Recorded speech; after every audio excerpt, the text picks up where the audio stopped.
this is Lizette Santiago's with Sherwood Players out here at Netflix Studios at the SAG-AFTRA and WGA strike. We're going to talk to fellow artists to see what brings them out here, find out their story, and what they have to say about the strike. I'm striking because first and foremost, I know that I stand on the shoulders of people who struck before me, people who stood their ground to make sure that we would be able to make a living wage, and I know I've got to do that for the next, as well as for myself, for my peers, because we work hard creating what we do, and we want to make sure that everyone gets a piece of the pie. So I'm Jed Bernard. I am a SAG-AFTRA member since 2004. I'm here striking for not just us, but for the future generations as well, for actors and writers. I'm out here today because I just want to be able to have health care as a full-time actor, pay my medical bills, pay my rent, and be able to tell the stories and the narratives that are important to people. We have to be able to have a living wage, you know? There's a lot of money being made, and just because we're artists doesn't mean we have to live on less and have less, you know? And I think it's important that we all stand together to get the right kind of compensation that we all deserve. So obviously everyone's really feeling the effect of not just the SAG strike, but the WGA strike. And even way before the strike, we've been feeling the effect of residuals not being what they used to be.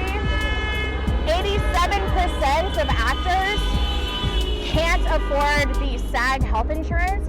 A month of residuals for like a network show used to be able to pay my rent for one co-star could pay my rent for at least a month. And now I'm getting residuals for like 1 cent, literally a penny.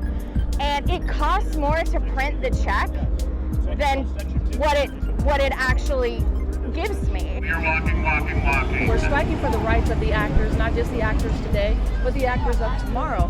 They don't understand that with the coming up of AI and how much people are just giving into it, they're going to replace actors eventually. We're fighting for our rights to be seen.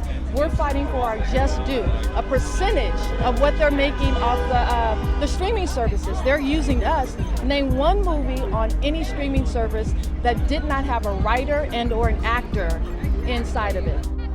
They want to be able to change artists' performances, change their words, change what they're saying. I mean, it's a can of worms that just shouldn't be opened. But it's unacceptable to think that one person can have 1 day's of work and then for the next 50 years they can use their likeness. I mean, where else in any industry does that happen? They're worried about AI. They're worried about being replaced by the studios, by technology.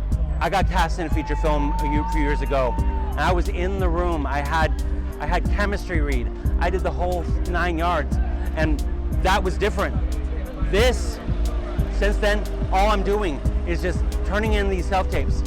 Yeah, well, it does seem, fundamentally unfair. My fears about AI is that I really don't want another me out there doing a better job than I can do, and me not get paid for it. I find that to be frightening, and I don't know how you kind of categorize AI when it's used that way. It does seem like it's a real threat to the sort of soul of what we do here. We're trying to protect acting as a career.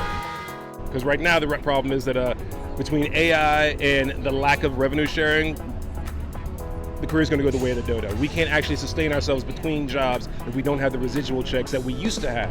We don't mind it as a tool. If you want it as a tool to help make sure that the big blue monster you make out of me moves better, that's fine. But don't replace me with AI, and that's the problem. And we haven't gotten the guardrails we need on that yet. So we're out here pounding pavement to make sure that all the future generations of actors actually can make a career of this, and it doesn't just become a hobby. If they're sourcing talent in India, let's say, or China, or South Korea, or whatever, those shows are a hit. They're not paying those people the same amount of money as they would, for American talent. And so I think they have found a loophole to make a lot of money off of the backs of other people in other parts of the world. So to me, it's even, I think we're representing sort of an international movement.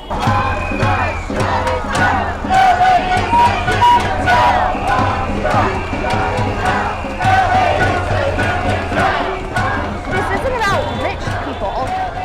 So when people are like, oh, it's just millionaires complaining about how much money they're not making. No, we have established actors, even out here on the picket today, who can make their insurance, but they're here to support the people who can't. And that's what being in a union is. You know, it's all about the collective. It's about what we can do for each other.